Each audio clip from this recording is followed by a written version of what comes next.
नमस्कार, बहुत स्वागत है आपका और आप देख रहे हैं मुद्दे की बात और मैं हूं आपके साथ आनंद विजय सिंह। और मुद्दे की बात में आज हम बात करने जा रहे हैं कि क्या कोई बड़ा संकट आने वाला है। हालांकि प्रधानमंत्री नरेंद्र मोदी ने एक संदेश दिया है और संदेश प्रधानमंत्री का है कि हम ईंधन को बचाएं और जरूरत अगर नहीं हो तो फिर हम सार्वजनिक जो ट्रांसपोर्ट है उसका प्रयोग करें, मेट्रो से चलें, सरकारी बस से चलें और अगर गाड़ी से जा रहे हैं तो कार पूलिंग करें। ये प्रधानमंत्री ने एक अपील की देशवासियों से और उसका असर भी दिखाई दे रहा है। खास करके कुछ राज्यों में तो जो वहाँ के मुख्यमंत्री हैं, मंत्री हैं, वो लोग भी अब इसका पालन करने लगे हैं। और दिल्ली में अगर हम बात करें तो मेट्रो ने तो जो फेरे हैं वो बढ़ा दिया है और इसके साथ ही मुख्यमंत्री और सरकार में जो मंत्री हैं, विधायक हैं, वो लोग भी मेट्रो से ही उन लोगों ने आना जाना शुरू किया है। तो अब इसको लेकर सवाल यह है कि दुनिया इस वक्त सिर्फ युद्ध के मुहाने पर ही खड़ी नहीं है बल्कि ऊर्जा संकट की दहलीज पर भी खड़ी है। होर्मुज में तनाव है और उसी का ये असर है और ये जो असर है वो ट्रांसपोर्ट सिस्टम पर पड़ रहा है। तो जाहिर सी बात है कि जब ट्रांसपोर्ट सिस्टम पर पड़ेगा तो वो घर की रसोई तक भी पहुंचेगा। और इसी को देखते हुए प्रधानमंत्री ने अपील की है कि आप कुछ समझौता करें अपनी इच्छाओं पर और सार्वजनिक परिवहन जो है उसका उपयोग करें। लंबी लंबी गाड़ियों के काफिले से जो नेता चलने वाले हैं उन लोगों ने अपने काफिले को छोटा कर दिया है या नहीं किया है, काफिले को खत्म कर दिया है। लेकिन विपक्ष को इसमें विरोध विपक्ष का देखने को मिल रहा है और विपक्ष ये कह रहा है कि बड़ी बड़ी रैलियां हो रही हैं, कार्यक्रम हो रहे हैं, शपथ ग्रहण समारोह हो रहा है, उसमें बीजेपी के तमाम बड़े नेता और दूसरे राज्यों के जो बीजेपी शासित राज्यों के जो मुख्यमंत्री हैं वो जा रहे हैं। तो वहां पर वो कटौती नहीं हो रही है, वहां पर वो कटौती नहीं की गई। लेकिन दूसरी तरफ अगर आप देखिए तो केरल में भी नई सरकार का गठन हुआ, शपथ ग्रहण समारोह हुआ, बड़ी संख्या में लोग वहां पर पहुंचे, कई नेता भी वहां पर पहुंचे। तो सवाल यह है कि वो लोग भी क्या पैदल तो नहीं आए होंगे, उनको तो लाया गया होगा बसों से ही। तो ये भी विपक्ष की तरफ से, भारतीय जनता पार्टी की तरफ से सवाल उठ रहा है। वैश्विक संकट से निपटने के लिए क्या तैयारी है, यह एक बड़ा सवाल है। विपक्ष का अधिकार है लेकिन लगता है कि विपक्ष ऐसा करके खुद को ही सवालों के घेरे में खड़ा कर दिया है। अब सरकार को उंगली उठाने के साथ साथ अगर विपक्ष अपनी जिम्मेदारी को भी समझता तो शायद उसकी वाहवाही होती। लेकिन सियासत का एक अलग मिजाज होता है और आज हम उसी मिजाज को समझने की कोशिश करेंगे। अपने पैनलिस्ट के साथ जानेंगे कि क्या बचत का बटुआ रखने की जिम्मेदारी सरकार के लोगों पर ही है या विपक्ष पर भी है, विपक्ष की भी अपनी कोई जिम्मेदारी है या नहीं, या फिर उसमें कमियां निकालना ही विपक्ष का काम है। अगर वैश्विक संकट का एहसास विपक्ष को है तो फिर उसका पालन विपक्ष की तरफ से क्यों नहीं किया जा रहा है। सवाल सत्ता में बैठी बीजेपी से भी है कि कुछ दिनों का बचत ही काफ़ी है क्या इसके लिए, या विदेशी मुद्रा भंडार बढ़ाने का सरकार के पास कोई ब्लूप्रिंट है क्या, सिर्फ जनता से ही बचत करवाकर विदेशी मुद्रा बढ़ाया या बचाया जा सकता है। इन्हीं सवालों पर हम चर्चा करेंगे अपने पैनलिस्ट के साथ। लेकिन उससे पहले देखिए ये रिपोर्ट, क्योंकि एक हफ्ते के अंदर दूसरी बार पेट्रोल और डीजल की कीमत बढ़ी है। तो जाहिर सी बात है कि जब यहां से पेट्रोल और डीजल की कीमत बढ़ती है तो फिर महंगाई की मार आम लोगों पर पड़ती है। एक बार फिर पेट्रोल और डीजल के दाम बढ़ा दिए गए हैं। अब पेट्रोल में करीब 86 पैसे और डीजल में 83 पैसे की वृद्धि की गई है।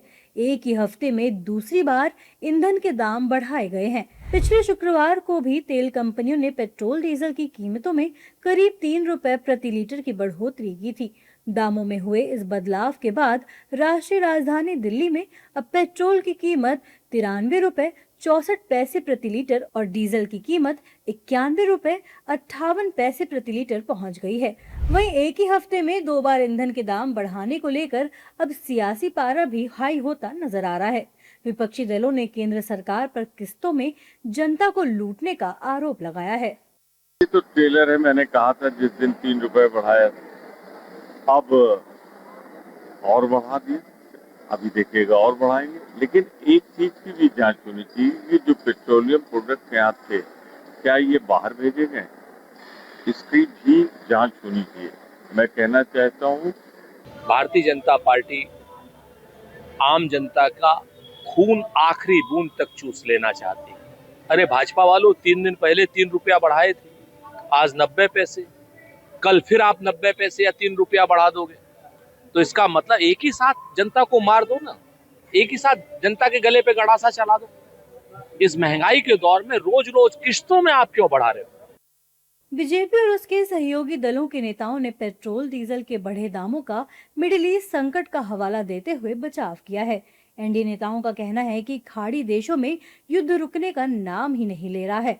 बाकी देशों के मुकाबले हमारे देश में फिर भी कम दाम बढ़े हैं। अरे पेट्रोलियम पदार्थ का दाम इसलिए बढ़ा कि खाड़ी युद्ध बंद नहीं हो रहा है। भारत की सरकार ने भरसक प्रयास किया है कि नियंत्रण रहे, दाम न बढ़े। दुनिया के कई देशों में बहुत पहले कीमत बढ़ चुका है। राष्ट्रहित में हम ये कहेंगे कि पश्चिम एशिया संकट के वजह से दुनिया के अनेक मुल्कों में जो परेशानियां पेट्रोलियम पदार्थों के मूल्यों को लेकर के हुई, उनकी उपलब्धता को लेकर हुई, भारत सरकार ने जो प्रबंधन किया है, जो नीतिगत निर्णय लिए, लोगों को मुश्किलों का सामना नहीं करना पड़ा। अब ये मामूली बढ़त है और देश प्रधानमंत्री नरेंद्र मोदी जी के साथ है। छोटी मोटी कठिनाइयों को जनता संभाल लेगी। बता दें कि हाल ही में पीएम मोदी ने देशवासियों से तेल बचाने, सोना न खरीदने और विदेशी यात्रा पर रोक लगाने की अपील की थी, जिसके बाद पहले दूध के दाम बढ़ाए गए और उसके बाद 2 बार पेट्रोल डीजल के दाम बढ़ा दिए गए हैं।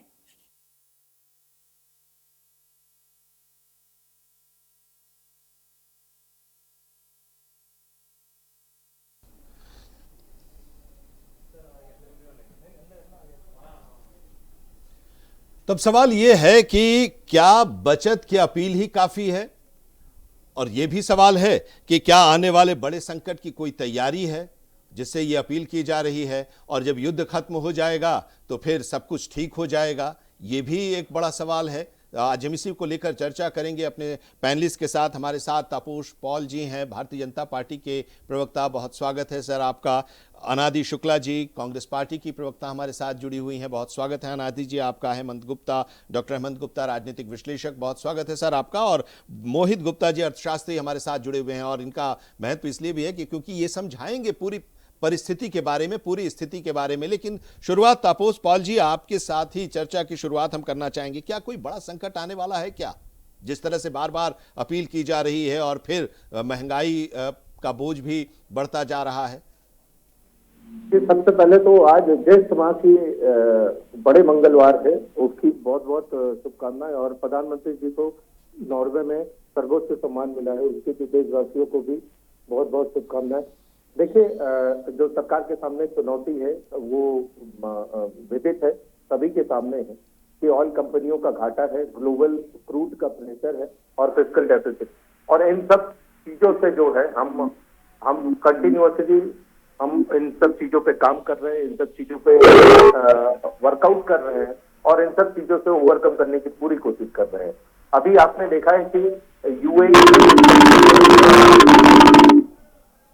जी बहुत ढेर सारी आवाजें आ रही जी हाँ जी, आपको थोड़ी बहुत मैं ठीक करा रहा हूँ। जी जी सर जी। अब देखिए, यूएई का जो यूएई में जिस तरीके से हमने अभी प्रधानमंत्री जी वहां गए हैं और स्टैटिक पेट्रोलियम रिजर्व पे उन्होंने बात किया है, और क्योंकि 40% एलपीजी हमारा यूएई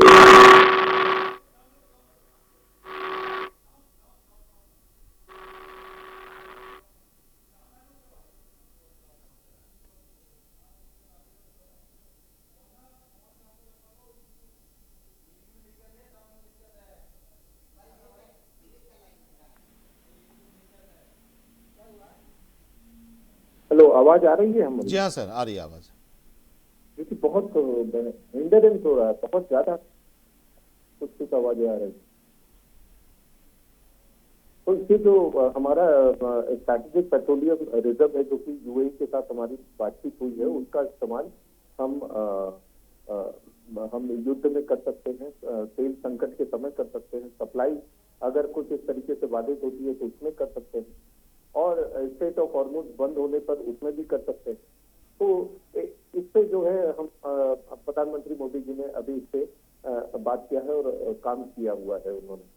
देखिए, भारत की जो इस समय आर्थिक और ऊर्जा की आत्मनिर्भरता है, उसमें हम एक बड़ी रणनीति के तहत हम आगे बढ़ रहे हैं। उसमें तेल, गैस, पानी, गोल्ड और ग्लोबल कूटनीति, उसमें मोदी जी का एक मेगा प्लान है और उसमें ऊर्जा सुरक्षा, समुद्री शक्ति, जल प्रबंधन, विदेशी मुद्रा, बचत और वैश्विक साझेदारी, इन सभी मोर्चों पर बड़े फैसले लेकर हम सामने आ रहे हैं और इनसे हम साफ कर रहे हैं। ठीक आपने है, अभी सरकार देखा सजग है, होगा। अनादि जी, सरकार सजग है और कह रहे हैं कि कोई चिंता की बात नहीं है, लेकिन एहतियातन ये सारे कदम उठाए जा रहे हैं। जी जी। अनम्यूट कर ले मैम। जी जी। आ रही मेरी आवाज? हाँ, आ रही है, आ रही है। जी, बहुत बहुत धन्यवाद आपका और आप सभी को मेरा नमस्कार। देखिए, आज देश की जनता को इस सरकार की क्रोनोलॉजी समझनी होगी। जब तक चुनाव चल रहे थे तब तक सब कुछ अच्छा था। स्ट्रेट ऑफ हॉर्मुज तो फरवरी से बंद है, ईरान और अमेरिका का युद्ध फरवरी से चल रहा है। तब इन्होंने बार बार कहा कि कोई संकट नहीं है, कोई संकट नहीं आने वाला, हमारे पास सब कुछ भरपूर मात्रा में उपलब्ध है। फिर प्रधानमंत्री जी चुनाव के ठीक बाद एक बहुत बड़ा रोड शो करते हैं, एक रैली करते हैं और उसके बाद एक जनता में पैनिक क्रिएट करके विदेश चले जाते हैं। तो आप बताइए, जब पहले से संकट था तो फरवरी से तैयारी क्यों नहीं की गई? और अगर अभी सरकार क्या इतनी दूरदर्शी भी नहीं है कि सरकार को ये समझ ही नहीं आया कि स्ट्रेट ऑफ हॉर्मुज बंद होने का क्या असर पड़ेगा जनता पर, देश की? क्योंकि भुगत तो जनता रही है ना यहाँ पे। सरकार का क्या है, मोदी जी तो चले गए, उसके बाद अमित शाह जी छत्तीसगढ़ का दौरा कर रहे हैं, लेकिन हमारे क्षेत्र की बैठक कर स्टेट रहे ऑफ हैं। हॉर्मुज की तरफ से अनादि जी, वो तो जहाज तो आ रहे थे हमारे यहाँ गैस के और कच्चे तेल को लेकर, तो उस समय भी था। जितनी आपूर्ति हुई, जितनी खपत है हमारे पास, उसके मुकाबले कितनी आपूर्ति हाँ, वो हुई तो है। वो उसके बाद भारत के साथ साथ इलेक्शन के बाकी बाद- देशों में जी, भी ये इलेक्शन समस्या के है। बाद दाम बढ़ा दिए गए पेट्रोल डीजल के अचानक से, उसके बाद फिर 90 पैसे फिर से बढ़ा दिए गए। तो ये सारा का सारा बोझ तो जनता के ऊपर आ रहा है ना। आप आज बोल रहे हैं कि क्रूड ऑयल के रेट बढ़ गए हैं इंटरनेशनल मार्केट में, इस वजह से पेट्रोल डीजल के दाम रेस किए जा रहे हैं। लेकिन 2020-21 के समय आपको याद होगा शायद, उस समय क्रूड ऑयल के दाम $19 प्रति बैरल थे, तब तो उसकी जनता को कोई राहत नहीं दी गई। आज आप सिर्फ पैनिक क्रिएट कर रहे हैं। आप अपने खुद के, आपकी पार्टी के बड़े बड़े जो नेता है मध्यवर्ती क्षेत्र की बैठक के लिए छत्तीसगढ़ पहुंच रहे, क्यों जा रहे हैं? आपने तो वर्क फ्रॉम होम करने की हिदायत दी है ना। प्रधानमंत्री मोदी जी ने जनता से अपील की कि देशभक्ति के नाम पे ये सारी चीजें करनी है। तो क्या आपके बड़े बड़े नेता, गृह मंत्री अमित शाह जी भी देशभक्त नहीं है? योगी आदित्यनाथ देशभक्त नहीं है, जो वर्क फ्रॉम होम छोड़ करके एक वर्चुअल कॉन्फ्रेंस के द्वारा जो मीटिंग की जा सकती थी उसको छोड़ करके छत्तीसगढ़ ये लोग तो ये भी, हाँ, इसी पर तो ये लोग भी कह रहे हैं ना कि केरलम में भी तो शपथ ग्रहण समारोह हुआ, इतने लोग आए तो कैसे आए, नेता वहां पर गए तो वहां पर भी, तो वो उधर भी आप लोगों की तरफ भी उंगली उठ रहा है। सत्ता में हमेशा जवाबदेही सत्ता पक्ष की होती है और सत्ता पक्ष को ये तय करना पड़ेगा। आप एग्जाम्पल सेट करिए ना, क्यों नहीं कर रहे हैं? नहीं, विपक्ष की भी तो जिम्मेदारी होती है ना मैम, विपक्ष की भी तो कोई जिम्मेदारी है ना कि सिर्फ कमियां निकालना। विपक्ष की जिम्मेदारी जब ऐसी परिस्थिति में मार्च के महीने में कहा था कि बहुत बड़ा संकट आने वाला है, आप तैयारी कर लीजिए, तब क्यों तैयारी नहीं की गई थी? तब तो बंगाल जीतना था आपको, आप बंगाल की इलेक्शन में व्यस्त थे। उस समय आपने इतनी बड़ी बड़ी रैलियां की, रोड शो की। इवन प्रधानमंत्री जी ने जिस दिन अपील की उसके बाद जाकर के उन्होंने सोमनाथ में रोड शो किया, एयर शो किया। क्यों कर रही है सब? और सारी की सारी सारा का सारा बोझ मध्यम वर्ग पे क्यों डाला जा रहा है? प्रधानमंत्री जी के इस शब्द से मुझे बहुत आपत्ति है कि मध्यम वर्ग को विदेश यात्रा का चस्का लग गया है। जो बड़े उच्च घराने के लोग हैं, जो आज बहुत ज्यादा रेपुटेटेड जगह पे, वो लोग तो फ्रीक्वेंटली फॉरेन विजिट करते हैं। प्रधानमंत्री जी खुद विदेश में, तो इन सब चीजों का हिसाब कौन देगा? अब इसका जो टेक्निकल पहलू है जरा वो हम समझते हैं, और मोहित गुप्ता जी इकोनॉमिस्ट हमारे साथ जुड़े हुए हैं। इसके बाद हम डॉक्टर हेमंत गुप्ता के पास भी जाएंगे। मोहित जी जरा समझाइए, अब एक तरफ देखिए ये बातें हो रही हैं, क्या वाकई हम लोग किसी बड़े संकट की तरफ जा रहे हैं? ये अर्थशास्त्र की भाषा में आप समझाइए। साथ ही ये भी कि माना ये जा रहा है कि अपील जो प्रधानमंत्री की तरफ से की गई है वो काफी है, लेकिन सरकार के पूर्व इकोनॉमिक एडवाइजर थे अरविंद सुब्रमण्यम, उनसे एक बार पूछा गया इस दौरान, तो उन्होंने कहा कि देखिए फॉरेन एक्सचेंज क्राइसिस नहीं है, बल्कि अफोर्डेबिलिटी और लाइवलीहुड यानी आजीविका की क्राइसिस हो सकती है। तो क्या उसके मद्देनजर बचत की अपील जो की जा रही है वो सही है? जरा समझाइए मोहित जी।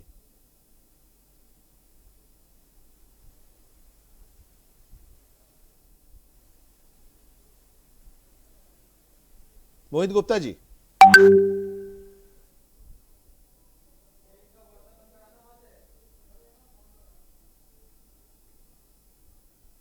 मोहित गुप्ता जी, मेरी आवाज आप तक पहुंच रही है?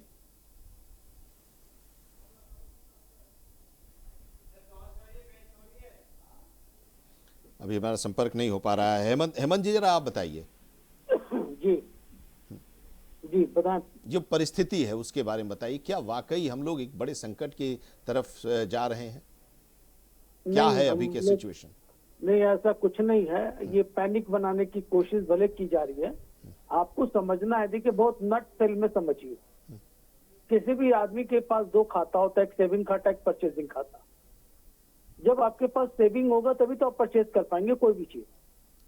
आपका जो देश है वो दो तरीके से आपके देश के पास फॉरेन करेंसी होती है, और ये फॉरेन करेंसी, ये ठीक है कि हॉर्मुज वाला जो मामला है, ईरान इराक और अमेरिका का जो युद्ध हुआ उससे उत्पन्न हुई है, इकोनॉमिकल बैलेंस क्राइसिस आई है, ठीक है। इसको समझने के लिए आपको ये जानना होगा कि आपके देश से एक्सपोर्ट इंपोर्ट क्या होता है। आप एकदम शॉर्ट में समझिए। 2025-26 में आपका देश का कुल निर्यात, जिसको कहते हैं बढ़कर सेवा जो था, मतलब सेवा जिसको सेवा कहते हैं, और वास्तु जो सेल किया आपने, तो कुल जो एक्सपोर्ट था वो 860 बिलियन डॉलर का था, मतलब कि 72 लाख करोड़। और वही चीज आप अगर एक्सपोर्ट कर रहे हैं तो कितना हो गया आपका? वही चीज आपका एक्सपोर्ट होने पर अगर आप उसको पेमेंट करते हैं तो अगर वो डेफिसिट करता है तो आपकी कंट्री लॉस में जाती है, और डेफिसिट नहीं करता है तो आप ना प्रॉफिट में है ना लॉस में है। लेकिन अगर आपके पास ज्यादा बचत है तो प्रॉफिट कहलाता है। अभी कंट्री की स्थिति यह है कि प्रेशर है, क्योंकि पिछले साल हम लोगों ने आपके कंट्री जो है, देखिए, सोना प्रधानमंत्री जो बता रहे थे, हर साल 700 से 800 टन के लगभग हमारे देश में सोना परचेज होता है। और सोना सिर्फ घरों के लिए, शादी विवाह के लिए नहीं है। आप देखिए, चाइना भी गोल्ड को स्टोर कर रहा। क्यों कर रहा है? सोना क्राइसिस के टाइम में एक वैसी निधि है, जो मॉनेटरी सिस्टम है, जो किसी भी आपात स्थिति में रुपये को डॉलर को कन्वर्ट कर सकता है। इसलिए सोने का परचेजिंग हुआ। लेकिन अब सवाल ये उठता है कि भारत में प्रधानमंत्री सोने को परचेज करने से क्यों मना कर रहे हैं। उन्होंने ये नहीं कहा कि आप मत परचेज कीजिए, उन्होंने कहा साल भर के लिए मत करिए। क्यों? ये क्राइसिस इसलिए है कि जब हम गोल्ड परचेज करते हैं तो उसका पेमेंट हम जिस कंट्री से गोल्ड परचेज करते हैं हमको डॉलर में करना पड़ता है। तो यदि आपके पास डॉलर स्टोर में जितना है उससे ज्यादा अगर आप पेमेंट करेंगे तो आपका जो फॉरेन करेंसी है वो घटता चला जाएगा और रुपये का डिवैल्यूएशन होता चला जाएगा। फिर आपको अगर रुपये को डॉलर परचेज करना है तो उसकी डिमांड ज्यादा हुई तो बढ़ते चले, आपका रुपये का वैल्यू कम हो जाएगा। तो आरबीआई ने अपने रेपो रेट को, देखिए, बहुत तरह के होते हैं, रेपो रेट भी है और एक लॉन्ग टर्म रेट भी होता है बैंकों के साथ, और एक एमएसएफ होता है। इसको मैं अभी विस्तार में यहाँ समझाने की जरूरत नहीं है, लेकिन मैं आपको बता रहा हूँ कि भारत ने, सरकार ने आरबीआई को कहा कि महंगाई दर को स्थिर रखने के लिए आप रेपो दर पर ब्याज देंगे, जो बैंकों को, आरबीआई बैंकों को रुपया देती है। क्योंकि उन्होंने कहा कि अगर आप रेपो रेट कम करेंगे या ज्यादा करेंगे उसी पर महंगाई डिपेंड करती है। तो कंट्रोल करने के लिए भारत ने क्या किया कि सभी लोगों को एक मैसेज दिया कि हम अगर एक साल सोना नहीं खरीदते हैं हमें उससे कोई नुकसान नहीं, क्योंकि अपनी कंट्री में आपको ये भी पता होना चाहिए, जो लोग ये कह रहे हैं कि देश की इकोनॉमी में नुकसान हो रहा, नहीं, दुनिया का सबसे ज्यादा घरेलू प्राइवेट गोल्ड अगर परचेजर कोई है तो आपका देश है, कंट्री भारत। और आपके घरों में जितना सोना है शायद दुनिया के किसी कंट्री में नहीं है। 28,000 टन आपके देश में सोना स्टोर है। तो आप समझ लीजिए कि आपके पास मई, देखिए, 2026 तक 670 बिलियन डॉलर का फॉरेन करेंसी, जब विदेशी मुद्रा जिसको सोना संपत्ति ये तो सवाल है, जब इतना सब कुछ है। अब अगर इसको हम ज्यादा परचेज करके लगा देंगे तो हमारे पास विदेशी मुद्रा घटेगा, और घटेगा तो हमारी परचेजिंग कैपेसिटी कम होगी। परचेजिंग मतलब आप समझिए एनर्जी मतलब पेट्रोलियम, हम ठीक है, फर्टिलाइजर लेकिन अब ठीक है, लेकिन अब इसमें एक सवाल ये भी उठ रहा है ना कि ये भी हम आपसे समझेंगे, लेकिन पहले मोहित जी के पास जाते हैं। सवाल तो एक ये भी है ना कि सब कुछ इतना ठीक ठाक है तो फिर डॉलर और रुपए के बीच में इतना बड़ा अंतर कैसे है, कितना बड़ा गैप कैसे, ये भी हम समझेंगे और तपोस जी भी बताएंगे। लेकिन मोहित गुप्ता सर, जरा ये बताइए, अर्थशास्त्र के लिहाज से इस पूरे सिचुएशन को आप समझाइए, हम कहाँ खड़े हैं? देखिए जी, जो कोई भी जो वॉर की स्थिति होती है, ठीक है, वो अपने में एक बहुत ही हैवी सिचुएशन है। जैसे कि आप देख रहे हैं कि आज अमेरिका जैसा देश चाइना के दरवाजे पे जाके खड़ा हुआ है, जबकि वो उसको अपना कट्टर दुश्मन माना जाता था, फिर भी आज वो गया है। तो जो वॉर है, जो ईरान, इजराइल और अमेरिका के बीच हो रही है, जिसके कारण पूरा जो मिडिल ईस्ट है और जो जहाँ से हमारा कच्चा तेल और एलएनजी जो रिसोर्सेज आते हैं, वो पूरा डिस्टर्ब है।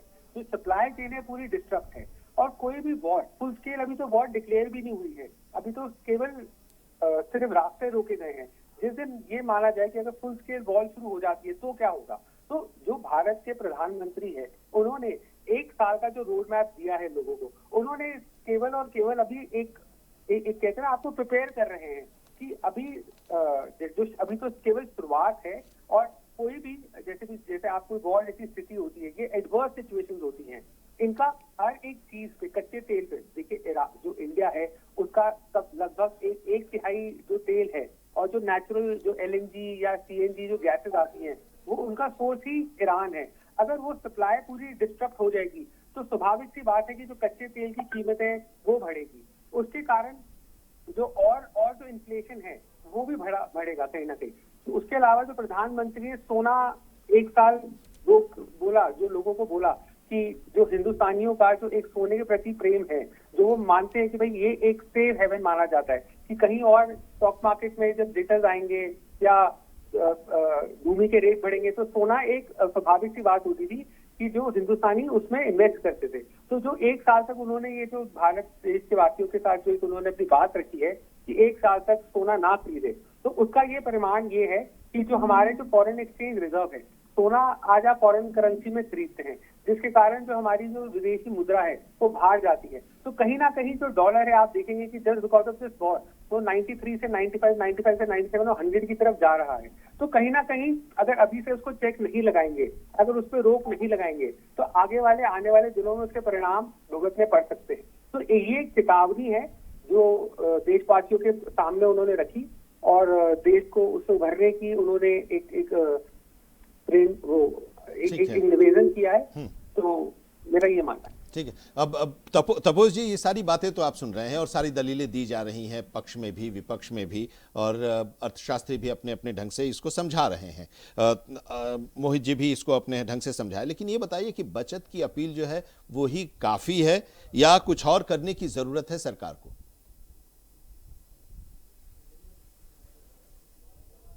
एक चीज और मैं बता दूं, आप रूस के जो राष्ट्रपति हैं व्लादिमीर पुतिन, वो इस साल भारत के दौरे पे आएंगे, क्योंकि इस साल 2026 के जो ब्रिक्स शिखर सम्मेलन है उसकी मेजबानी भारत कर रहा है।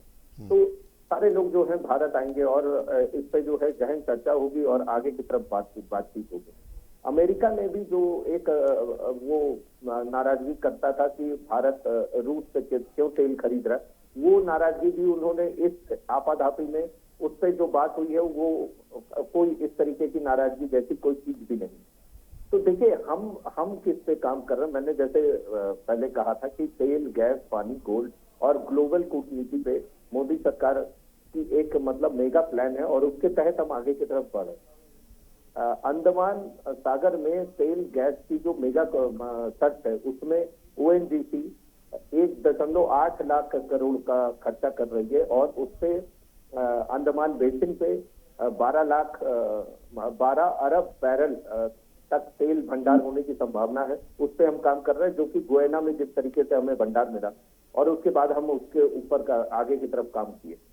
अंडमान बेसिन में 43,000 लाइन किलोमीटर है, कृष्णा गोदावरी में 43,000 लाइन किलोमीटर है और कावेरी बेसिन में 30,000 लाइन किलोमीटर है। इन सभी पे हम जो है काम कर रहे हैं। ग्रेटर निकोबार प्रोजेक्ट में हमने 92,000 करोड़ का एक मेगा इंफ्रास्ट्रक्चर प्रोजेक्ट पे हम काम कर रहे हैं। जिससे कि चीन की जो स्ट्रिंग ऑफ पर्ल है उसकी रणनीति का जो है वो हमारे सबसे बड़ा काउंटर है। और डीप सी पोर्ट, इसमें हम अपनी रक्षा क्षमता को मजबूत कर रहे हैं। तो राष्ट्रीय सुरक्षा, समुद्री व्यापार और ऊर्जा के लॉजिस्टिक्स, इस पे हम काम कर रहे हैं। इंटरनेशनल कोर्ट ने जो अभी अभी कहा है कि सिंधु जल संधि समझौते थे, तो हमने उसको मानने से इनकार कर दिया और हमने ये कहा है कि भाई टेररिस्ट और ये दोनों चीजें साथ साथ नहीं चलेंगी। पाकिस्तान की जो निर्भरता है वो 80% कृषि क्षेत्र है, 90% खाद्य उत्पादन है और जीडीपी का बड़ा हिस्सा इस पे वो चलता है इनका सिंधु बेसिन से, वो हम नहीं मानेंगे। वो हमने पहले से ही क्लियर कर दिया। और जो गोल्ड इंपोर्ट को कम करने की मुहिम है, जो प्रधानमंत्री जी का अपील है, तो उसमें 61% लोगों ने अपने गैर जरूरी सोने को खरीदना कम किया है। 36% लोग 1 साल तक सोना नहीं खरीदेंगे। इस तरीके की चीजें भी सामने आई हैं। और इस बार जो जवेरी बाजार है उसमें करीब करीब आधे इंपोर्ट जो है उसकी बातें कही जा रही है। एनएससी में भी नया यही तो अभी अनादि जी यही कह रही थी ना कि आप लोगों को पहले ही विपक्ष की तरफ से ये कहा गया था कि संकट आने वाला है, लेकिन आप लोगों ने ध्यान नहीं दिया और अब उस पर आकर इस तरह के कदम उठाए जा रहे हैं। अगर उस समय उठता तो शायद सिचुएशन कुछ और होता। नहीं, ये गलत विषय, ये गलत बात कही जा रही है। जिस समय 2014 में मोदी जी ने सबसे पहले शपथ ग्रहण किया था, तो उस समय हमारे पास ऑयल रिजर्व करने की कोई क्षमता नहीं थी। ये सबसे पहले अटल बिहारी वाजपेयी जी ने इसको स्टार्ट किया था और उसके बाद जब यूपीए नहीं, अभी का जो सिचुएशन है, अभी का जो सिचुएशन है, जो युद्ध चल रहा है, उस युद्ध के बारे में 2 महीने पहले कांग्रेस की तरफ से, विपक्ष की तरफ से ये कहा गया था कि संकट आने वाले हैं या आ सकते हैं, इसलिए सतर्क रहने की जरूरत है। उस समय आप लोगों ने ध्यान नहीं दिया। नहीं, हमने बिल्कुल ध्यान दिया था और ये सारी चीजें हमारे सामने थी और हम जो हैं ये मान के भी चल रहे थे कि शायद ये ज्यादा दिनों तक सस्टेन नहीं करेगा ये युद्ध और ये खत्म हो जाएगा। और वो खत्म भी हुआ, सीज फायर भी हुआ। लेकिन होर्मुज में जो ईरान का रुख है कि वो किसी कहीं से भी वो कोई तेल के बैरल वाली चीजें जो हैं वो वहां से पास ऑन करने नहीं देगी। और उसने जो है समुद्री माइंस लगाई, यहाँ तक कि उसने वहां के जो ऑप्टिकल फाइबर है उसको भी काटने की धमकी दी है। तो इस कंडीशन में ये तो ईरान और अमेरिका के बीच का मुद्दा है। रूस के साथ हमारा तेल व्यापार जारी है। रूस के साथ हमारा तेल व्यापार जारी है। रूस के साथ हमारा तेल व्यापार जारी है और हम और बड़ी मात्रा में उसको खरीदेंगे। यूएई के साथ अभी जो हमारी अमेरिका से परमिशन मिल गया है, उनका पोर्ट है, वहां पे हम अपना रिजर्व बना रहे हैं और फुजेरा ओवरलुक करता है पूरे हॉर्मुज को और डायरेक्ट हमें जो है यहाँ पे हमारी उसकी डिलीवरी मिलेगी। लेकिन सर ये रूस से आप जारी रखने की बात कर रहे हैं, क्या अमेरिका से इसका परमिशन मिल गया? क्योंकि आपत्ति अमेरिका को थी ना। भाई वो तो न्यूज में ही है कि अमेरिका ने रूस तेल खरीदने की मिली छूट को 1 महीना और आगे बढ़ा दिया है।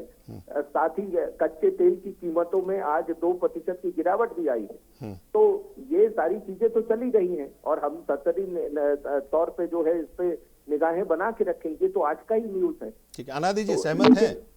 जी अनादि जी सहमत हैं आप? अनम्यूट कर लीजिएगा।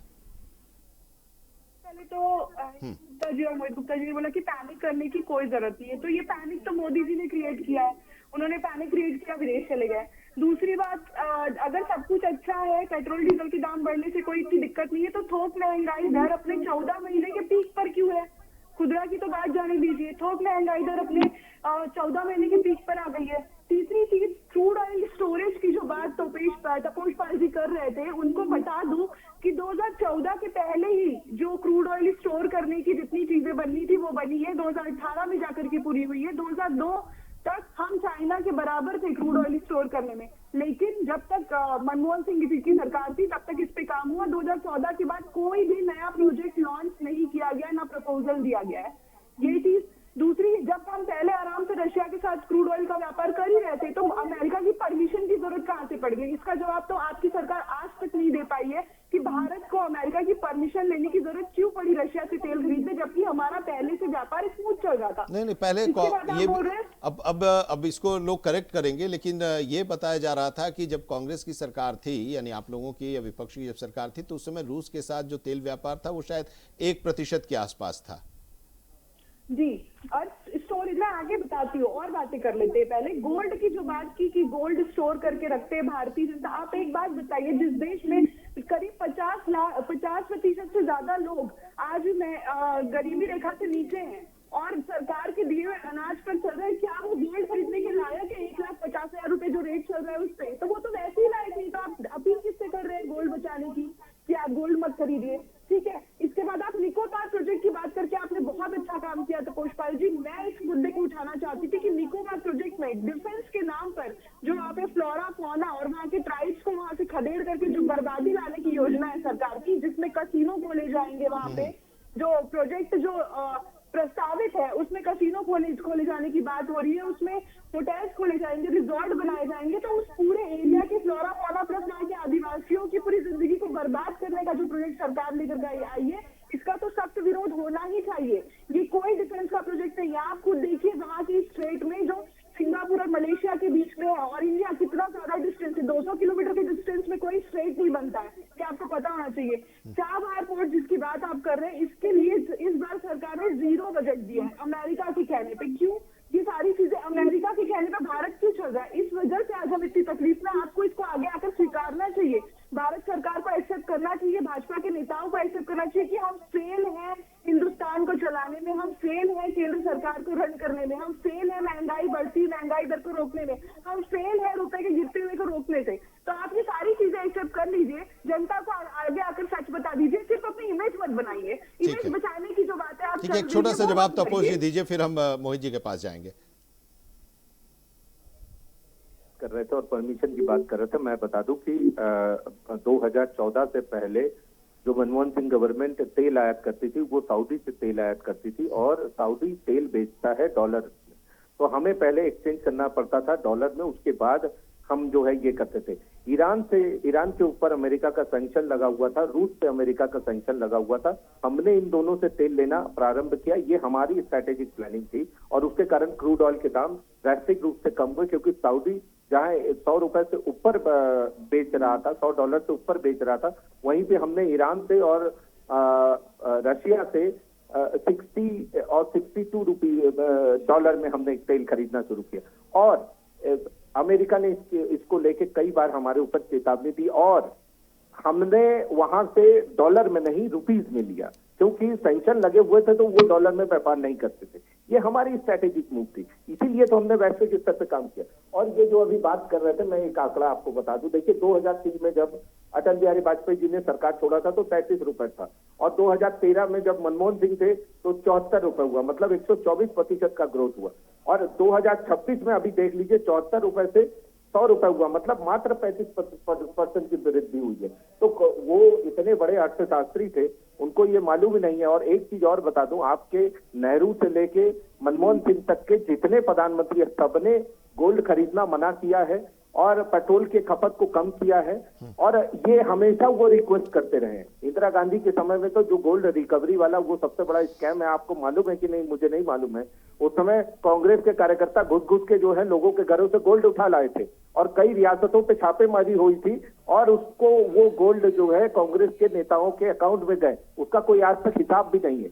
ये बहुत बड़ा स्कैम है, आप देख लीजिएगा। जिस समय उन्होंने इंदिरा गांधी ने ये कहा था कि गोल्ड डोनेट कर दो, तो देखिए गोल्ड पे अगर बात निकलेगी तो बहुत दूर तक जाएगी। मैं जो है खजाना आपका बहुत बड़ा है और इसको बोलने जाऊंगा तो बहुत चीजें हो जाएगी। आज की स्थिति ये है कि हम कोल से भी गैसिफिकेशन मिशन पे काम कर रहे हैं। 37,500 करोड़ के गोल्ड गैसिफिकेशन, मतलब जो एलपीजी का ऑल्टरनेटिव होगा, उस पे हम काम कर रहे हैं। ऊर्जा नीति पे हम बिल्कुल से आत्मनिर्भर हैं, इसीलिए हमारे मेट्रोज चल रहे हैं और ईवी गाड़ियां चल रही हैं और सारी चीजें चल रही हैं। पेट्रोल से जो गाड़ियां अनावश्यक रूप से अगर आप नहीं है, जरूरत नहीं है, तो प्रधानमंत्री जी ने यही कहा है कि अगर जरूरत नहीं है, अगर उसको आप कम कर सकते हैं तो करिए। ठीक है। सोना और विदेशी यात्रा, इन दोनों में हमारा जो खर्च होता है वो 6 लाख करोड़ का सोना हम खरीदते हैं सालाना और 3 लाख करोड़ के विदेशी यात्रा करते हैं, तो 6 + 3 9 लाख करोड़ होते हैं।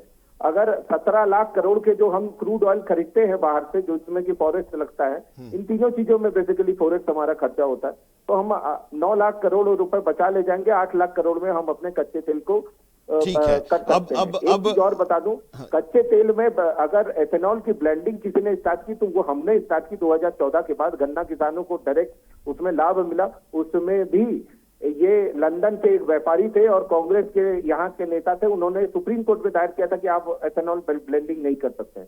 उस पर नितिन गडकरी जी ने जवाब दिया था कोर्ट में कि ये हमारा देश है, हम जिसमें जो चाहे वो मिलाएंगे, आप कौन होते हैं। और उस एथेनॉल ब्लेंडिंग की जो है उसके कारण भी हम जो है काफी हद तक इकोनॉमी को ठीक किए हैं। आपके समय में 10वें और 11वें स्थान पे होता था इकोनॉमी भारत की, हमारे समय में 4थे और 3रे। अब यहाँ पर भी आप लेकर आए, इस पर भी जरूर हम समझना चाहेंगे। लेकिन सर मोहित जी, अब एक सवाल ये भी कि भारत सरकार के पूर्व इकोनॉमिक एडवाइजर अरविंद सुब्रमण्यम और उनसे पूछा गया था, तो इसी संदर्भ में अभी भारत के ही परिप्रेक्ष्य में तो उन्होंने कहा था कि ये फॉरेन करेंसी की बचत को लेकर क्राइसिस नहीं है, बल्कि क्राइसिस है अफोर्डेबिलिटी और लाइफस्टाइल को लेकर, आजीविका को लेकर।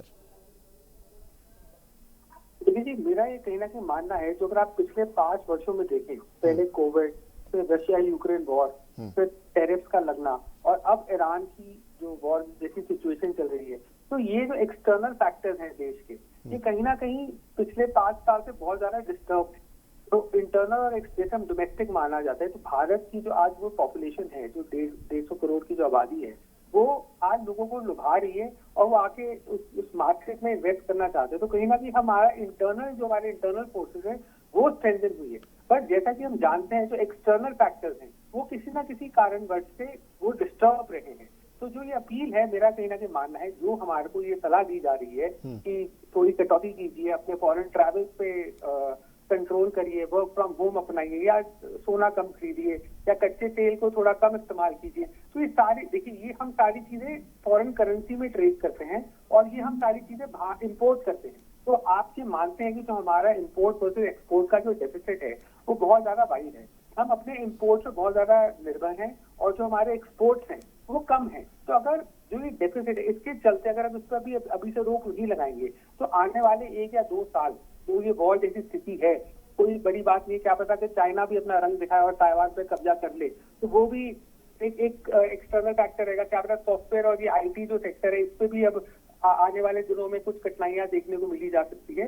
तो मेरा कहीं ना कहीं ये मानना है, जो भी आज जो विश्व संकट बना हुआ है, देखिए जी, जब घर में आग लगती है तो आप अपने खर्चे बचाते हैं। जब कभी भी घर में कोई आपदा आती है तो हर आदमी अपनी तरफ से कंट्रीब्यूट करता है, चाहे वो खर्चों में कमी के रूप में देखा जाए, किसी भी रूप में देखा जाए।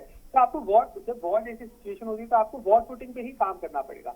आप आंखें बंद करके सब चीजें बीत जाने की चेष्टा नहीं कर सकते और आपको अपने फॉरेन रिजर्व पे कंट्रोल करके और अपने इंपोर्ट्स को रिस्ट्रिक्ट करके अपनी जो कहते हैं कि जो हमारी जो फॉरेन करेंसी है उस पे हमें कहीं ना कहीं कंट्रोल लाना पड़ेगा। तो मुझे लगता है अगर हम ये उनके जो बताए गए स्टेप्स हैं, अगर हम उन पे कार्य करें, ये देखिए, जरूरी नहीं है कि जैसे कि जो मैडम है जो हमारी वो है बता रही है कि ये जरूरी नहीं कि ये जो स्टेप्स है ये पूरे फुल प्रूफ है, बट एक पहल समझी जा सकती है। There could be debate in the parliament जहाँ पे वो भी अपने सुझाव दें और दोनों पक्ष और विपक्ष ना करके एक कॉमन रास्ता, एक कॉमन प्लेटफॉर्म पे आए और जो कमियां रही हैं अगर हम उसमें कुछ ऐड करके और अपने देश को हम अच्छे दिशा में ले जा सके तो मेरे को लगता है कि वो एक बहुत ही पॉजिटिव आउटलेट माना जाएगा। अब डिबेट हो पार्लियामेंट में और पार्लियामेंट में दोनों लोगों की सहमति से एक आम सहमति वाला रास्ता निकले। अब इसके बारे में तो हेमंत जी बताएंगे कि क्या वो संभव है या नहीं। लेकिन मोहित जी, एक और सवाल आपसे कि हम फास्टेस्ट ग्रोइंग इकोनॉमी हैं दुनिया की, बनते जा रहे हैं, हम तीसरे चौथे नंबर पर हैं, और ऐसे में जब इस तरह की सिचुएशंस आते हैं, 2047 विकसित भारत का लक्ष्य लेकर हम चल रहे हैं और आगे बढ़ रहे हैं 10 कदम, तो अचानक कुछ हर्डल्स आ जा रहे हैं जिससे हमें फिर रुकना पड़ रहा है या पीछे होना पड़ रहा है। तो क्या इस तरह के जो सिचुएशंस हैं वो हमारी इकोनॉमी को भी अफेक्ट करते हैं या कर सकते हैं या करेंगे? देखिए, आज जैसा कि आपने बताया कि हम एक डेवलप नेशन की तरफ जा रहे हैं और आज हम विश्व की चौथी बड़ी अर्थव्यवस्था बन रहे हैं। तो ये जो आप बता रहे हैं, जो हर्डल्स आ रहे हैं, ये केवल भारत के लिए ही नहीं, जापान, जर्मनी, यूरोप, चाइना, इन सबके ऊपर ऐसा प्रभाव पड़ रहा है। अगर आप देखेंगे जैसे रशिया यूक्रेन की वॉर हुई थी, तब पूरा यूरोप का सप्लाई चेन डिस्टर्ब हो गया था, उनमें एक बिल्कुल एनर्जी क्राइसिस आ गया था। अब ईरान की वहां पे अगर सप्लाई रोक दी तो भारत को तो तकलीफ आएगी आएगी। भारत कोई विश्व का ही पार्ट है, बट जो और इकोनॉमीज है, economies like Japan, London, Europe, Germany, उन पे भी इसका बहुत भारी प्रभाव पड़ेगा। आने वाले दिनों में आप देखेंगे कि वहां पे भी जैसे मोदी जी ने यहाँ अपील करी, वहां के नेताओं को भी करनी पड़ेगी और उनको भी बेल आउट पैकेजेस देने पड़ेंगे। मुझे लगता है कि आने वाले दिनों में अगर ये इस पे सुधार नहीं आया और इजराइल, यूएस और ईरान के बीच समझौता नहीं हुआ, तो अभी तो शुरुआत है, जो इसके इफेक्ट आएंगे। क्योंकि देखिए जी, पूरा विश्व जो है वो तेल और कच्चे तेल पे निर्भर है अपने रिसोर्सेज के लिए, जो ऑल्टरनेटिव रिसोर्सेज माने जाते हैं, जैसे कि इलेक्ट्रिक, सोलर या फिर रिन्यूएबल एनर्जी, उस और या न्यूक्लियर, वो अभी इतने डेवलप नहीं है। हमारी अर्थव्यवस्था मोस्टली 80% से 90%, आज भी आप गाड़ियां देखेंगे तो 90% गाड़ियां डीजल या पेट्रोल पे चलती है, केवल 10% जो है वो या तो ईवी पे या सीएनजी पे है। तो अब तो सीएनजी भी बहुत महंगा हो रहा है। तो कहीं ना कहीं जो ये सप्लाई चेन डिस्ट्रप्शन है, हमें we see this is not a normal situation, ये एक अबनॉर्मल सिचुएशन है। और अगर आप 2020 से लेकर 2026 तक ये जो 6 साल रहे हैं, ये पूरे विश्व के लिए एक बहुत टफ फेज रहा है। ये सिर्फ केवल भारत के लिए ही नहीं रहा, उसके बावजूद अगर जो भारत हाथों से आंखें मिलाते, मुझे लगता है कि जो हमारी 14 साल में जो स्ट्रॉन्ग नीतियां रही है, स्टेबिलिटी ऑफ गवर्नमेंट रहा है, उसी का परिणाम है कि आज हम इतने बड़े ब्लो को सहन कर पा रहे हैं। मेरा ये पर्सनल ओपिनियन। हेमंत जी, क्या युद्ध खत्म होते ही स्थिति सुधर जाएगी या लड़ाई लंबी चलेगी, क्या आपको लग रहा है? क्योंकि इसी पर तो सारा कुछ डिपेंड कर रहा है कि हमारा आगे का क्या स्टेप होना चाहिए या स्टेप होगा। देखिए, जियोपॉलिटिक्स के हिसाब से अगर पूछेंगे तो ये युद्ध आगे नहीं खींचेगा, क्योंकि अमेरिका सेफ एग्जिट पोजीशन के लिए रास्ता खोल रहा, बना रहा है, पर वो चाहता है कि उसकी बादशाहत जो है शाख बनी रहे, लेकिन वो उसको बचा नहीं पा रहा। बात रही अब भारत के कि क्या पोजीशन होगी इसके बाद इकोनॉमिकल कंडीशन कंट्री का, तो कंट्री का कंडीशन बहुत अच्छा है। लोग इसको पैनिक बना रहे, पैनिक होने की जरूरत नहीं है। अभी मोहित जी समझा रहे थे तो मैं भी आपको उसमें 2 चीजें जोड़ के ऐड कर दे रहा हूँ। देखिए, 2026 में आपकी जो अर्थव्यवस्था है वो 6 to 7.5% की जीडीपी के दर से दुनिया की सबसे बड़ी चौथी अर्थव्यवस्था थी, जिसमें जीडीपी 4.15 ट्रिलियन मतलब 345 लाख करोड़ को पार कर गया था। तो भारत की सरकार नहीं चाहती कि वो पोजीशन उनकी खराब हो। कहते हैं ना कि जब prevention is better than cure, अगर आप प्रिवेंटिव काम करते हैं तो आपका रिजल्ट भी बहुत अच्छा होगा। आप इसको पॉजिटिव अगर आप समझेंगे तो आप देखिए कि जब आपका जीडीपी का ग्रोथ 67% वृद्धि के साथ घरेलू खपत में समर्थन मिल रहा है, तो इन्फ्लेशन कितना जा रहा है आपका 3.48। अब आप इस चीज को एक्सीड ना करें, इसलिए आप क्या करें, हम सेव करें। मैं बार बार कह रहा हूं, prevention is better than cure.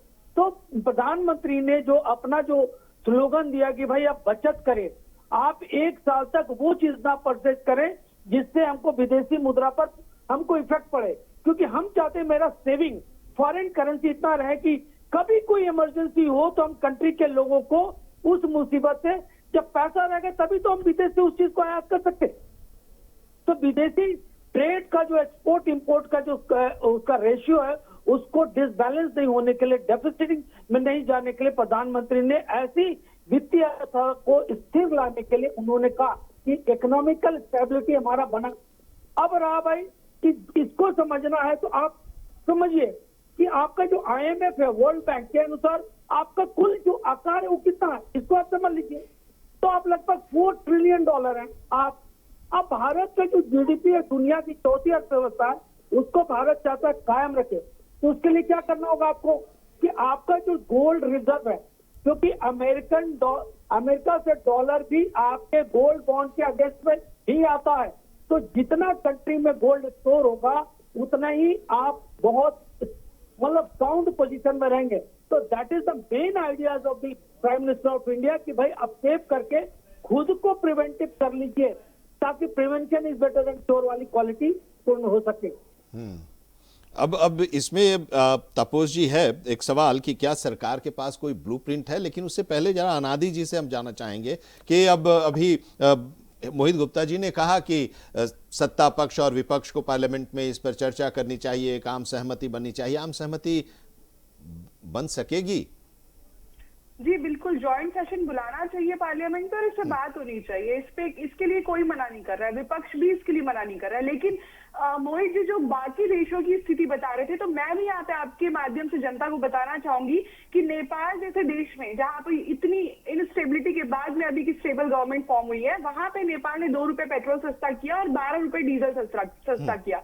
Australia ने एक्साइज ड्यूटी कम की, पेट्रोल 17 रुपए सस्ता हुआ और इसका फायदा सीधे जनता को मिला। जर्मनी ने तेल पर टैक्स कम किया, 17 से 19 रुपए तक पेट्रोल डीजल सस्ता हुआ है। ब्रिटेन ने बिजली के बिल पर 100 पाउंड की छूट दी है और तेल पर टैक्स कम किया ताकि लोगों को महंगाई का सामना ना करना पड़े। अब आप बताइए इन सब के बीच में भारत कहाँ पे स्टैंड कर रहा है? लेकिन भारत में अनादि जी 23 के बाद तो 23 के बाद तो अभी इसमें वृद्धि हुई है।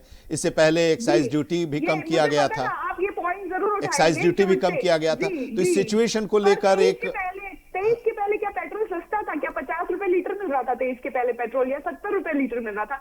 मोदी जी ने अपने पहले कार्यकाल के समय कहा था, मुझे 100 दिन दीजिए मित्रों, मैं आपकी महंगाई नीचे ला दूंगा, पेट्रोल के दाम कम कर दूंगा। उस वादे को तो पूरा करते हुए कहीं भी नहीं दिखाई दे रहे।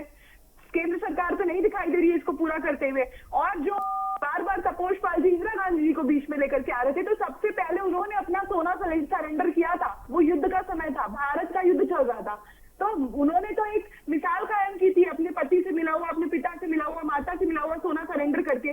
लेकिन आप बताइए, आपके शीर्ष नेतृत्व तो क्या कर रहे हैं इस मामले में? क्या कर रहे हैं अमित शाह जी? आप ईवी, आप बोल रहे कि पेट्रोल डीजल से गाड़ियां मत चलाइए। आपने ईवी को प्रमोट करने के लिए क्या बिजली बिल में बहुत ज्यादा छूट दे दी? क्या आपने बोला कि हम देश की जनता को इतने यूनिट तक फ्री कर देंगे बिजली का बिल? नहीं बोला आपने।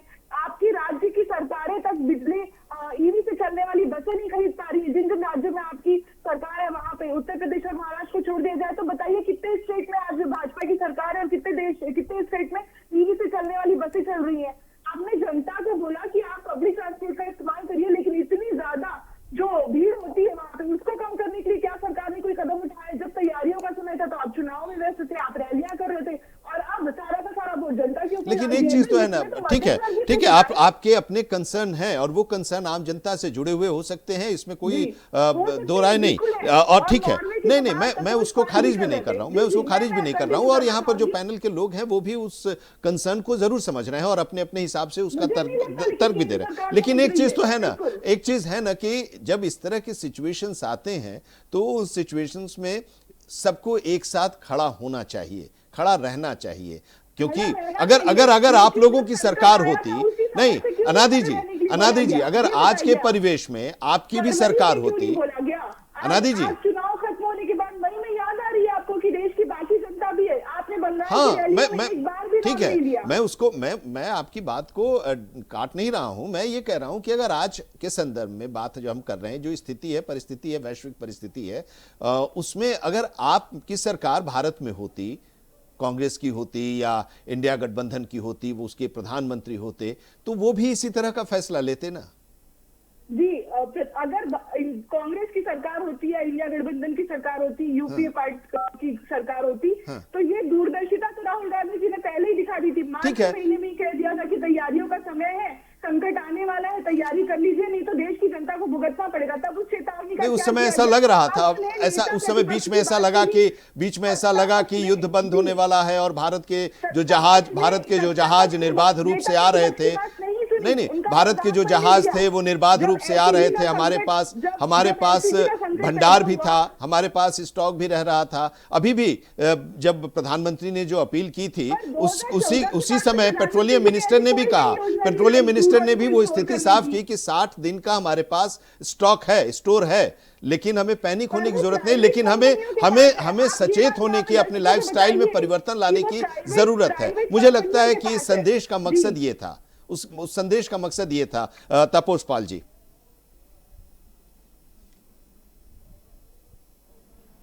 रिजर्व को लेके तो मैं एक चीज बता दूं कि हाउस होल्ड गोल्ड में और जो आरबीआई के जो रिजर्व गोल्ड है, उन दोनों में अंतर होता है। हाउस होल्ड गोल्ड जो है वो आरबीआई के अकाउंट में नहीं आता, इसीलिए सरकार ने अभी रिसेंटली अपने गोल्ड रिजर्व को बढ़ाया भी है इसी युद्ध के दौरान। और आपको याद भी होगा कि 1991 में जब फॉरेक्स डाउन हुआ था, तब यही मनमोहन सिंह गवर्नमेंट और उस समय वहां पे जो थे इन लोगों ने गोल्ड को गिरवी रखा और फिर IMF से इन्होंने लोन लिया था। वो उसके पीछे रीजन यही था क्योंकि फॉरेक्स हमारा डाउन गया था। लेकिन इस बार गोल्ड रिजर्व 880 मीट्रिक टन तक गया है, तो उसके कारण क्या है कि हम बहुत अच्छी स्थिति में हैं। तो इसके कारण हमें जो है वैसी पैनिक स्थिति में नहीं आएंगे। लेकिन जो हमारा फॉरेक्स रिजर्व है जो कि 700 से ऊपर था, वो 700 से कम हुआ है। तो वो हुआ है इसी अचानक से जो तेल के दाम, क्रूड ऑयल के दाम बढ़े हैं उसके कारण। बाकी सप्लाई पैनिक होता है, सप्लाई में कभी कोई दिक्कत रही नहीं है। 27 देशों से पहले हम लेते थे, अब 41 देशों से लेते हैं। ठीक है। वो ये चीज पे हमारे PM ने संसद में बयान दिए हुए हैं। तो पैनिक जैसी कोई स्थिति नहीं है। हाँ, कुछ चीजें महंगी हुई हैं और जैसे 53%, 56% और 50%, 66% इस तरीके से लोगों ने तेलों के दाम बढ़ाए थे जब से ये युद्ध स्टार्ट हुआ है। हमने कुछ बढ़ाए नहीं। हमने 22 के बाद ये पहली बार हम बढ़ा रहे हैं। तो और हमें ये मालूम था कि अगर अपनी इकोनॉमी को बढ़ाना है तो हमें तेल के दामों को स्टेबल रखना है, और हम उसको स्टेबल रखे थे और उसका लाभ हमें मिला है। आज तो मजबूरी में चूंकि तेल कंपनियों का घाटा इतना बढ़ चुका है उसके कारण बढ़ाना पड़ा, अदरवाइज हम फिर ना बढ़ाते। ठीक है, हेमंत जी। हाँ आनंद जी, देखिए जब हम जैसे लोग अगर टीवी में आते हैं तो बिना एविडेंस के कोई बात को और कंपैरेटिव डिस्कशन के नहीं कर सकते। आप आपको एक फोटो दिखा रहा हूँ, ये इंदिरा गांधी जी का वो तस्वीर है जो 1967 को छपा था। उन्होंने इसमें 2 अपील की है। विदेशी मुद्रा का जो भंडार है वो बड़े संकट की घड़ी में है और राष्ट्र हित में हमको आपके सहयोग की अपील है। जो सोना हम खरीद रहे हैं उसका पी चिदम्बरम ने ये भी कहा था कि 20% गोल्ड को वापस ज्वेलरी बना के विदेशों को बेचना है। अब आप बताइए कि जिस वक्त हमारी कैपेसिटी नहीं थी उस वक्त प्रधानमंत्री का ये अपील था। आज वर्ल्ड की क्या परचेसिंग कैपेसिटी है, तब हमारी आबादी कितनी थी याद रखिए, और आज हमारी आबादी कितनी, हम कितने बड़े परचेजर हैं। आज हमारा डिमांड और डेफिसिट के बीच में जो अंतर, उसको समझिए। एक वो कंट्री जिसका GDP कभी 4 पॉइंट से ऊपर गया ही नहीं था, आज 6 पॉइंट समथिंग जा रहा है। ठीक है, एक जल्दी से ये भी जरा समझा दीजिए हेमंत जी। ये समझ में नहीं आ रही हेमंत जी, जल्दी से जरा ये भी समझा दीजिए कि बचत की अपील ही काफी है, और इस तरह की जब अपील होती है तो फिर ऐसा लगता है कि एक इवेंट टाइप का शुरू हो जाता है। नहीं, देखिए बचत की अपील जो है अपने आप में बहुत मीनिंगफुल है। अगर आप कंपैरेटिव डिस्कशन करेंगे ना तब आपको समझ कुछ और जरूरत है सरकार को करने की? जी कुछ और जरूरत है सरकार को करने की? निश्चित रूप से सरकार को सेविंग करने की जरूरत है। साथ ही सरकार को अपने परचेसिंग कैपेसिटी को थोड़ा स्टेबल करने की जरूरत है। क्योंकि अगर आप खाना भी हमारे, देखिए हमारे पास पैसा कहाँ से आता है आप इसको समझिए। हमारे पास पैसा का सोर्सेस कौन कौन सा है, प्राइमरी सोर्सेस कौन कौन सा है। आप NRI अगर हमारे यहाँ जो इन्वेस्ट करते हैं, डॉलर हमारा वहां से आता है। अगर NRI पैसा निकल जाएगा डॉलर चला जाएगा। अभी हमारे पास जो फंडिंग आते हैं विदेशों से, जो इन्वेस्टमेंट है डॉलर के रूप में आ रहे हैं। और अगर हमारे बच्चे जो फॉरेन में सर्विस देते हैं वहां से जो सर्विस टैक्सेस हमको मिलता वो हमारा इनकम है। लेकिन अगर मतलब अभी हम निश्चिंत रहें, निश्चिंत रहे। ठीक है, आप देखिए कि आप सिर्फ टीवी पे बोलते जा रहा हूं। अनादि जी, अभी हम लोग निश्चिंत रहें, अभी वो स्थिति नहीं आई है, अभी वो स्थिति नहीं आई है। ठीक है, आप लोग भी अपनी बात कह रहे हैं तो जरूर सरकार के पास वो बातें जाती हैं और चर्चाएं जब होती हैं तो इसमें से जो पॉइंट्स निकलते हैं वो हमारे भारतीय जनता पार्टी के जो प्रतिनिधि होते हैं, तापस जी आज हैं, तो वो जरूर वहां पर भी वो चर्चा करते होंगे कि इस तरह की बातें विपक्ष की तरफ से आ रही हैं और उसके आधार पर भी फैसले जरूर लिए जाते होंगे और चर्चाएं और गंभीरता के साथ जो टीम है सरकार की वो इसको सोचती होगी। हम उम्मीद ये कर रहे हैं कि जो चर्चा है उस चर्चा से जो निकला है वो बातें, चाहे वो मोहित जी की बात हो, हेमंत जी की बात हो, अनादि जी की बात हो, तापस जी इस बात को सरकार तक पहुंचाएंगे और कि एक धारणा ये भी है, रास्ता एक ये भी है इस तरह की सिचुएशन से निपटने के लिए। बहुत शुक्रिया सर हमारे साथ जुड़ने के लिए। तापस पाल जी आपका शुक्रिया, डॉक्टर हेमंत गुप्ता, अनादि शुक्ला जी आपका भी बहुत बहुत धन्यवाद, और हमारे साथ बतौर अर्थशास्त्री मोहित गुप्ता जी भी जुड़े हुए थे, उनका भी बहुत बहुत धन्यवाद। तो आज की इस मुद्दे की बात में इतना ही, लेकिन देश और दुनिया की तमाम अहम खबरों के लिए आप जुड़े रहिए इंडिया वॉइस के साथ।